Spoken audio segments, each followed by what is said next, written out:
Hello, Auntie Jen here. And today we're going to be making some of Auntie Jen's gluten-free spaghetti. It's a little different than probably you're used to, so I hope you enjoy it, but let's get started on it. These are the food items you'll need to make Auntie Jen's gluten-free spaghetti. First thing we're going to do is fill our pan full of about a little over half full of water. So let's do that.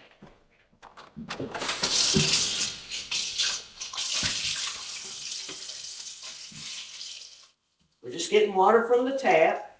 I filled it about this full with water. So we're going to put it on our stove. We're going to turn the burner on high. And I'm using the large burner. I have a large and a small burner on my stove. But we're going to use the large burner and turn it on high. And what I usually do is just add a couple of shakes of salt to the water. That helps it to boil. Alright, we're going to let that come to a boil, and then we'll be back to put in our spaghetti. Okay, our water is just about to start bubble boiling. So before it starts boiling, we're going to put in our ground turkey. So first thing we're going to do is we're going to put some olive oil in here because we don't want our hamburger meat to stick. So we're just going to put a little bit of olive oil in there. Let it run around the bottom. Just coat the bottom of it. Okay, now we're going to put in our ground turkey. And I usually just dump it in. And what I usually do with the ground turkey is I cut it into little chunks. I just take a little spoon thing and chop it into pieces. Now you can use hamburger. I'm using ground turkey, and it's good too. So, but you can use either one, whichever one you like. The turkey, if you use it, it's not red meat, so it's a little bit healthier than trying to eat red meat. And I know some people can't handle red meat for various health reasons. So, if you can't do that, turkey works just fine.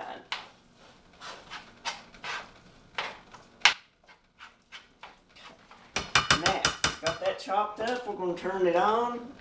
We're going to turn it to about 7 to start. And while that's doing that, getting hot, we're going to put in our Prego sensitive recipe. Now when we use spaghetti sauce, because I have acid reflux myself, and I can't use just regular spaghetti sauce. So I use this sensitive recipe, and I seem to be able to tolerate that fairly well. But now you know what you can handle and what you can't. So if you're going to use this sauce and you have acid reflux, you may want to just start out using small amounts of it until you see if you can tolerate it. But we're just going to pour that in our pan.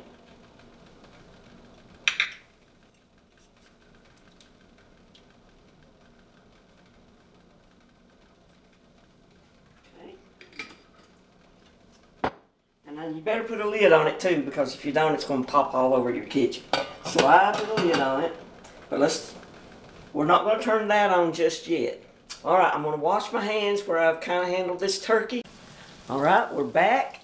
Our water's starting to bubbly boil, so we're going to put in our spaghetti now. And basically, I'm using a whole box of spaghetti, and I'll just take out so much. And what I do, so I can put it on my spoon instead of putting it in big pieces, I kind of break mine up and put it into the pan. Like that. And just do that until you have the whole box used.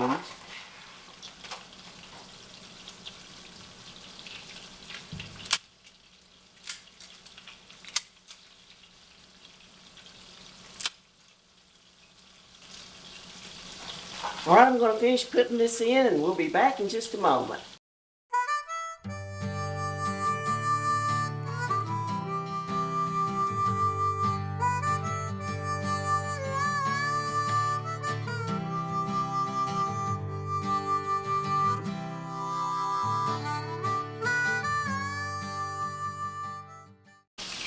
Okay, we've got all of our spaghetti in our pot.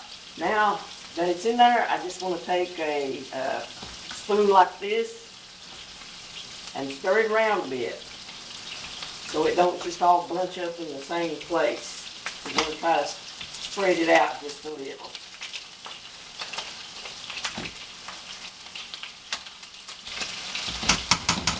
Okay, now we've got to get to our turkey because it's frying pretty good. So I'm going to stir it up just a little more.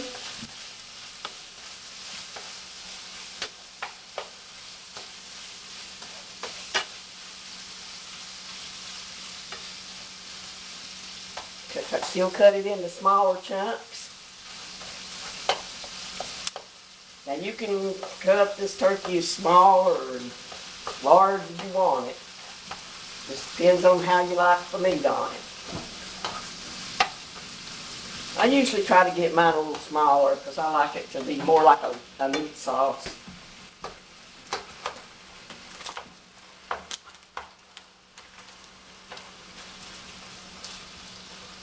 Now I'm going to turn the heat down on this to about 3.5, and we're going to finish cooking our turkey. Okay, now we're going to put our zucchini in the microwave.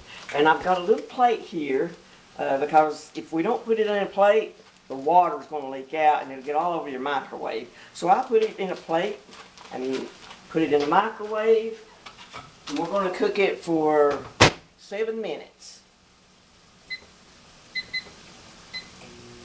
Okay, now while that's cooking, we're just going to keep stirring up our turkey until it gets brown, and we'll be back in just a few moments when it gets a little farther done. Our turkey is frying just a little bit slower than I want it to, so I'm going to turn the heat back up a little bit. It's about 5.5 is where I'm putting it. And it's also time to turn on our sauce. So we're going to turn that on high. And we're just going to continue to fry this up till it gets brown and as done as we need it to be. We've still got a little ways to go, so make sure you stir around your spaghetti every little bit too, because you don't want it getting in one big lump. You can see it's like that's what it should be like. It's getting really close to being done on the spaghetti. One thing about gluten-free spaghetti, it doesn't seem to take it long to cook. So you want to be careful with that, and always start your meat before you put in your spaghetti in the pot. That way they can hopefully get done about the same time. Alright, when it gets done, we'll be back. Our meat's done now, and you can see it's nicely brown. So we're going to turn our burner off and move it away from the heat just a little. Okay, and our sauce is bubbly boiling, so it's done. We're going to turn it off, and we're going to stir it up just a bit. Our spaghetti has been done about 2 or 3 minutes, and here's what it looks like when it's done. See, it's good and soft. Okay, our zucchini is done now, so we're going to take it out of the microwave, and be careful with this because it's hot. And I'm going to take it over to the sink. Alright, we're going to cut the top of our zucchini bag open. And I'm going to try to get the water out of the bag. So I usually hold the top here and try to let the water just come out without bringing my zucchini in the sink. So we're draining it out. Be careful because this is hot and steamy, so you got to be careful how you handle it. And once you get enough water out of it, you can just set it back in the little plate, and then I'll show you what we do. Okay, I've got a little bit of spaghetti out here to make a bed. So we've got that, and we want to add some zucchini now. So I usually take a fork, and I'll get my zucchini out with that. So we're going to make a little bit into this too. Or rather, we're going to put a little bit in it.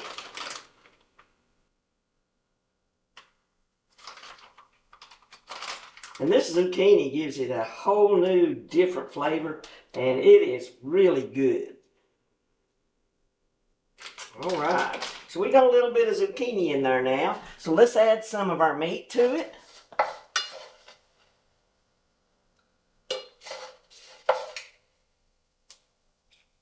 You can put here however much you want, or however many servings you're trying to make. Usually I try to get 4 servings out of this. Okay, the next thing we're going to add is our sauce.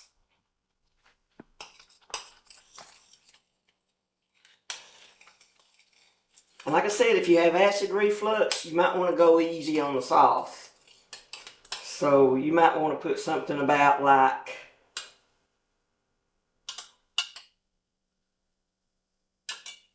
maybe about like that if you've got acid reflux. I can seem to tolerate a little bit more, so I'm going to add a little bit more to that.